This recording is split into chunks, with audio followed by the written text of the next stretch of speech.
शास्त्रों और श्री विद्या परंपरा में कहा जाता है कि यदि आप मां ललिता त्रिपुर सुंदरी के अनन्य भक्त हैं तो समझ लीजिए कि या तो यह आपका मृत्युलोक में अंतिम जन्म है या फिर आप स्वयं शिव का अंश हैं, क्योंकि उनकी शरण में वही आता है जिसे अब संसार के चक्रों से मुक्त होना हो।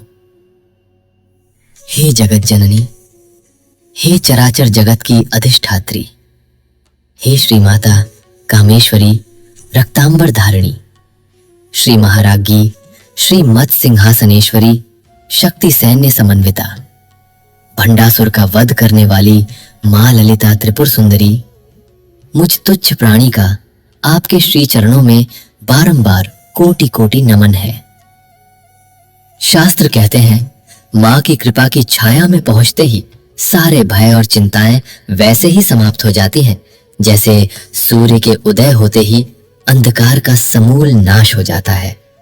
मां ललिता के प्राकट्य की कथा जितनी सुंदर है उतनी ही रहस्यमयी भी है। इस कथा का मूल आधार ब्रह्मांड पुराण के उत्तर भाग का ललितोपाख्यान है। यह श्री विद्या परंपरा का वो दिव्य ग्रंथ है जहां स्वयं भगवान हयग्रीव, जो श्री हरि विष्णु के ज्ञान अवतार हैं, उन्होंने महर्षि अगस्त्य को मां ललिता की अनंत महिमा सुनाई थी। समय के चक्र में थोड़ा पीछे चलते हैं। उस क्षण में जब माता सती के विरह में देवादिदेव महादेव अपनी घोर समाधि में लीन थे, दूसरी ओर माता पार्वती महादेव को पुनः प्राप्त करने के लिए हिमालय की कंदराओं में पंचाग्नि तप कर रही थी। माता के तप का तेज इतना प्रचंड था कि तीनों लोग थरथरा रहे थे। इसी दौरान स्वर्ग पर तारकासुर नाम के महादैत्य का आतंक मंडरा रहा था। उसे वरदान था कि उसका अंत केवल शिव पुत्र ही कर सकता है। अब देवताओं के सामने सबसे बड़ा संकट था, महादेव की समाधि कैसे टूटे। देवराज इंद्र ने प्रेम के देवता कामदेव को इस कार्य हेतु नियुक्त किया। कामदेव ने अपना पुष्प बाण महादेव के हृदय पर चलाया। समाधि तो टूटी, लेकिन महादेव के त्रिनेत्र से क्रोध की ऐसी ज्वाला निकली कि कामदेव क्षण भर में जलकर भस्म हो गए। यहां शिव पुराण के अनुसार कामदेव की पत्नी देवी रति का विलाप देखकर महादेव उन्हें वरदान देते हैं कि द्वापर में कामदेव प्रद्युम्न के रूप में पुनर्जन्म लेंगे। लेकिन ब्रह्मांड पुराण की कथा यहां से एक अलग और गंभीर मोड़ लेती है। कामदेव की वह भस्म वर्षों तक हिमालय की पवित्र बर्फ में दबी रही। एक दिन प्रथम पूज्य विघ्नहर्ता श्री गणेश और शिवगण खेल खेल में उस स्थान पर पहुंचे। उन्होंने कौतूहलवश उस भस्म को इकट्ठा किया और उससे एक अत्यंत सुंदर बालक की मूर्ति बना दी। उस मूर्ति में कामदेव की संकल्प शक्ति और महादेव के तीसरे नेत्र की क्रोधाग्नि का अद्भुत मिश्रण था। जैसे ही वो मूर्ति पूर्ण हुई, महादेव की दिव्य दृष्टि उस पर पड़ी। महादेव ने उसे देखते ही विस्मय में कहा, भंड भंड अर्थात धिक्कार है, यह अत्यंत अशुभ है। महादेव के मुख से निकले उसी शब्द के कारण उस बालक का नाम भंडासुर पड़ा। भंडासुर कोई साधारण असुर नहीं था। उसके भीतर कामदेव की अतृप्त वासना और महादेव की अग्नि का संयोग था। समय बीतता गया। भंडासुर ने महादेव की ही कठिन तपस्या की और उनसे शतरुद्र स्तोत्र का उपदेश प्राप्त किया। वरदानों के मद में चूर होकर उसने तीनों लोकों पर अपना अधिकार कर लिया। उसने शून्यक नामक एक भव्य नगर बसाया और देवताओं को पराजित कर उन्हें बंदी बना लिया। भंडासुर इतना शक्तिशाली हो गया कि वह देवताओं की प्राण शक्ति को सोखने लगा। चारों ओर हाहाकार मच गया और देवता पूरी तरह शक्तिहीन होकर अत्यंत निराश हो गए। जब कोई समाधान नहीं सूझा और देवताओं की समस्त शक्तियां क्षीण होने लगी, तब भगवान विष्णु और महादेव के मार्गदर्शन में चिदग्नि यज्ञ का अनुष्ठान आरंभ हुआ। चिदग्नि यज्ञ ये कोई साधारण हवन नहीं था। यह चित्त अर्थात शुद्ध चेतना और अग्नि अर्थात परम प्रकाश का मिलन था। देवताओं ने अपनी समस्त शक्तियों, अपने अहंकार और यहां तक कि अपने अस्तित्व की आहुति उस महाकुंड में झोंक दी, ताकि उस परम ऊर्जा को जागृत किया जा सके जो इस संपूर्ण सृष्टि का मूल आधार है। इसी यज्ञ की दिव्य महाज्वाला के मध्य से वो अनुपम स्वरूप प्रकट हुआ, जिसे आज समस्त ब्रह्मांड मां ललिता त्रिपुर सुंदरी के नाम से पूजता है। ललितोपाख्यान में इस अलौकिक क्षण का वर्णन इस प्रकार मिलता है। चिदग्नि कुंड संभूता देव कार्य समुद्यता, अर्थात जो चिदग्नि कुंड से प्रकट हुई हैं और देवताओं के धर्म की स्थापना के लिए उद्यत है। तात्पर्य यह है कि उस शुद्ध चेतना की अग्नि के कुंड से एक प्रचंड और परम प्रकाश उत्पन्न हुआ और उसी प्रकाश पुंज के केंद्र से साक्षात मां ललिता का प्राकट्य हुआ। वे किसी मानवीय गर्भ से नहीं बल्कि ब्रह्मांड की सबसे शुद्ध ऊर्जा और संकल्प से अवतरित हुई थी। उनके प्रकट होते ही करोड़ों सूर्यों का प्रकाश फीका पड़ गया और समस्त देवता श्रद्धा से नतमस्तक हो गए। भंडासुर अपने अहंकार के चरम पर था। उसे भ्रम था कि वो राख से निर्मित है, इसलिए उसके शरीर में वो मानवीय दुर्बलताएं नहीं हैं जो रक्त और मांस के साधारण शरीर में होती हैं। उसे लगा कि वो अजय और अमर है, लेकिन वो एक शाश्वत सत्य भूल गया। जिससे वो टकराने की भूल कर रहा है वे स्वयं मूल प्रकृति हैं। जो प्रकृति का सृजन करना जानती हैं वे उसे विलीन करने का सामर्थ्य भी रखती हैं। यदि भंडासुर शून्य से जन्मा था तो मां ललिता उस शून्य की स्वामिनी है। ललितोपाख्यान के अनुसार मां ललिता किसी साधारण वाहन पर नहीं बल्कि चक्र राज रथ पर विराजमान होकर युद्ध भूमि में उतरी। ये कोई सामान्य रथ नहीं था। इसमें 10 करोड़ शक्तियां मां की सेना रूप में समाहित थीं। ब्रह्मांड ने पहली बार मां का वह स्वरूप देखा जहां अत्यंत सौम्यता और भीषण रौद्र रूप एक साथ विद्यमान थे। एक ओर भंडासुर की काली आसुरी सेना थी और दूसरी ओर मां ललिता का अनंत दिव्य तेज। यह केवल 2 सेनाओं का टकराव नहीं बल्कि अहंकार और शुद्ध चेतना के बीच का महासंग्राम था। दोस्तों, युद्ध की गहराई में उतरने से पहले हमें उस श्री चक्र को समझना होगा जिस पर मां विराजमान है। श्री चक्र केवल एक ज्यामितीय आकृति नहीं बल्कि इस संपूर्ण ब्रह्मांड का दिव्य ब्लूप्रिंट है। इसमें 9 आवरण होते हैं और इसके केंद्र में जो बिंदु है उसे चिंतामणि गृह कहा जाता है। यही मां ललिता त्रिपुर सुंदरी का परम निवास स्थान है। त्रिकोण जो शिव और शक्ति के शाश्वत मिलन को दर्शाता है। रथ के पहिए जो श्री चक्र के विभिन्न आवरणों और ब्रह्मांड की गतिशीलता के प्रतीक है। महामेरु ब्रह्मांड का सर्वोच्च शिखर। भक्त हृदय श्री चक्र का वास्तविक और अंतिम स्थान साधक का हृदय है। जिस आसन पर मां ललिता विराजती हैं उसके फलक के रूप में स्वयं शांत, निष्क्रिय और परम चेतन रूप में भगवान सदाशिव लेटे रहते हैं। ललिता सहस्त्र नाम में मां का एक अत्यंत कल्याणकारी नाम आता है, चिंतामणि गृहांतस्था चिंता रोगहरा, अर्थात जो चिंतामणि के दिव्य महल में निवास करती हैं और अपने भक्तों की समस्त चिंताओं का समूल नाश कर देती हैं। शक्ति सैन्य समन्विता, अर्थात वे देवी जो अपनी ही शक्तियों की अनंत सेना से घिरी हुई हैं। उनके साथ कोई बाहरी सेना नहीं थी। मां ने स्वयं के दिव्य विग्रह से अपनी शक्ति सेना उत्पन्न की। उनमें मुख्य रूप से बाला त्रिपुर सुंदरी, मां के हृदय से उनका बाल स्वरूप प्रकट हुआ जो श्री चक्र की रक्षक और अत्यंत पराक्रमी बालिका है। मंत्रिणी श्यामाला मां के वाम नेत्र से प्रकट हुई। ये वीणा वादिनी और बुद्धि की अधिष्ठात्री हैं जो मां की मुख्य सलाहकार बनी। दंडिनी वाराही मां के दक्षिण नेत्र से प्रकट हुई। ये न्याय की देवी और मुख्य सेनापति हैं। हाथ में हल और मूसल धारण किए हुए ये भंडासुर के पुत्रों का काल बनी। अष्टमात्रिका मां के मुख से 8 दिव्य माताएं ब्राह्मी, माहेश्वरी, कौमारी, वैष्णवी, वाराही, चामुंडा, इंद्राणी और महालक्ष्मी प्रकट हुई।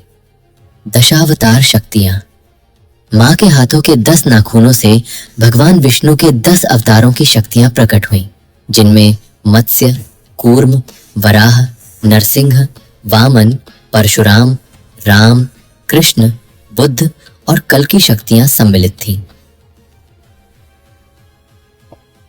ललितोपाख्यान के 11वें अध्याय में स्पष्ट वर्णन है।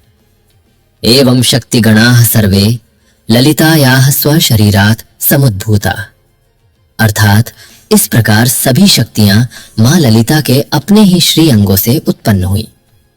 मां के एक संकल्प मात्र से पूरा ब्रह्मांड उनकी सेना बन गया। ललितोपाख्यान के अनुसार ये धर्म युद्ध 4 दिनों तक चला। प्रथम दिन मां की सेना ने भंडासुर के करोड़ों सैनिकों और भयानक सेनापतियों को धूल चटा दी। द्वितीय दिन मां की नन्ही शक्ति मां बाला त्रिपुर सुंदरी ने भंडासुर के क्रूर सेनापति विशुंग का वध किया। तृतीय दिन वाराही ने भंडासुर के दूसरे भाई विशंग को भस्म कर दिया।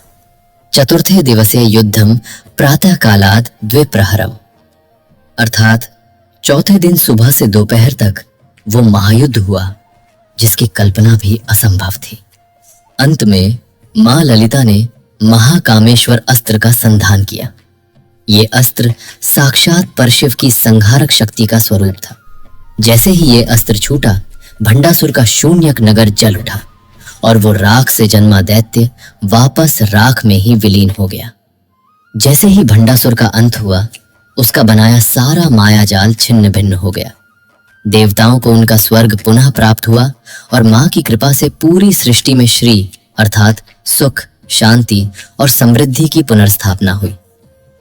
दोस्तों, इस कथा के अतिरिक्त मां ललिता त्रिपुर सुंदरी की महिमा के अनंत विस्तार है। उनकी दिव्यता और करुणा की व्याख्या हम शब्दों में करें, इतना सामर्थ्य हमारे शब्दों में नहीं। इस अनंत ब्रह्मांड में अनगिनत खूबसूरत चेहरे हैं, लेकिन वो सौंदर्य जिसमें सृष्टि को रचने और संहार करने का प्रचंड सामर्थ्य समाया हो, वो केवल मां के इन 3 विशेष स्वरूपों में झलकता है। श्री विद्या की साधना में मां को इन 3 अवस्थाओं में पूजा जाता है। प्रथम रूप बाला त्रिपुर सुंदरी, ये मां का सबसे कोमल और निष्पाप स्वरूप है। मां बाला समस्त विद्याओं की अधिष्ठात्री हैं। उनकी सुंदरता में एक मासूमियत है। वे श्री चक्र के प्रथम घेरे की रक्षक हैं और साधक के भीतर भक्ति का बीज बोती हैं। द्वितीय रूप षोडशी, ये स्वरूप पूर्णता का प्रतीक है। षोडशी का अर्थ है वह जो सदैव 16 वर्ष की चिर यौवन संपन्न सुंदरी है। इस रूप में मां न केवल सौंदर्य की पराकाष्ठा है, बल्कि वे उस शक्ति का प्रतिनिधित्व करती हैं जो पूर्णतः जागृत और चैतन्य है। उनमें चंद्रमा की शीतलता और सूर्य का तेज एक साथ समाहित है। वे 16 कलाओं से पूर्ण हैं जो मनुष्य को पूर्णता की ओर ले जाती हैं। तृतीय रूप श्रीमन महाराज राजेश्वरी, यह मां का सर्वोच्च और भव्यतम स्वरूप है। समस्त ब्रह्मांड की साम्राज्ञी जो पंच ब्रह्मासन पर विराजमान होकर अनंत कोटि ब्रह्मांडों का संचालन करती हैं। यह वह रूप है जहां सौंदर्य महिमा बन जाता है और करुणा न्याय बन जाती है। वे महामाया है जो इस जगत के खेल को रचती भी हैं और अंत में साधक को मोक्ष देकर अपने भीतर विलीन भी कर लेती हैं। मां ललिता त्रिपुर सुंदरी 10 महाविद्याओं में तीसरी महाविद्या है तथा श्री विद्या साधना की प्रधान देवी है। ये संपूर्ण सृष्टि की रचना, पालन और संहार की अधिष्ठात्री है। ललिता का अर्थ ही है वह जो ललित यानी अत्यंत सुंदर और कोमल लीला रचती हैं। ब्रह्मांड पुराण के ललितोपाख्यान का हिस्सा रहे ललिता सहस्र नाम में उनके प्रथम नाम इस प्रकार वर्णित है।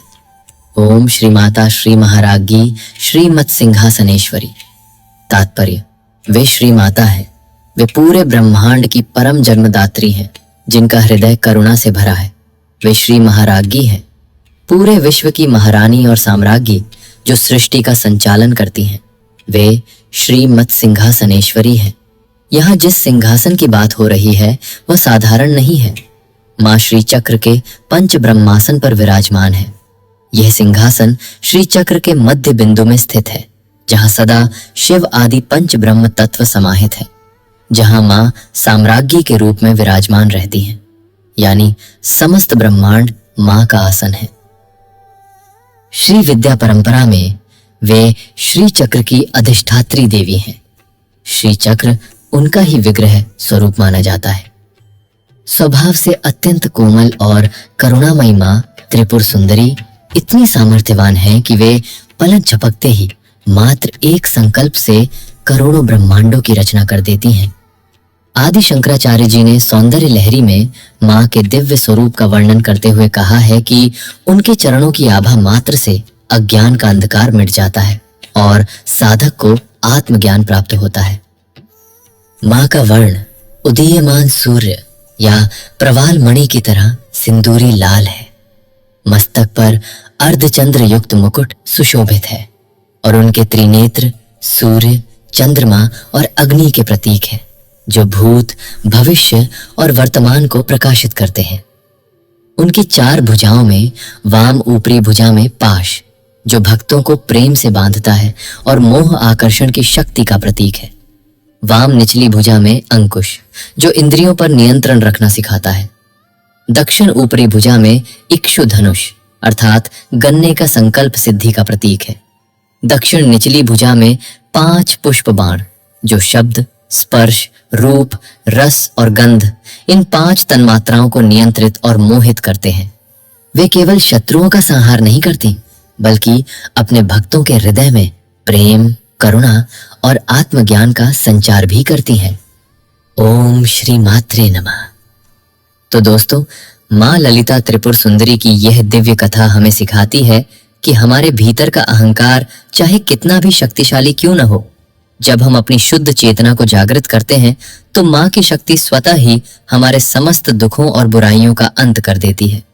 कमेंट सेक्शन में हमें जरूर बताएं कि हमारी यह प्रस्तुति आपको कैसी लगी। और हाँ, माँ के प्रति अपनी श्रद्धा व्यक्त करने के लिए कमेंट्स में जय माँ त्रिपुर सुंदरी लिखना ना भूलें। मिलते हैं अगले अध्याय में माँ की एक नई लीला, एक नई महिमा के साथ। तब तक के लिए माँ की कृपा आप पर बनी रहे।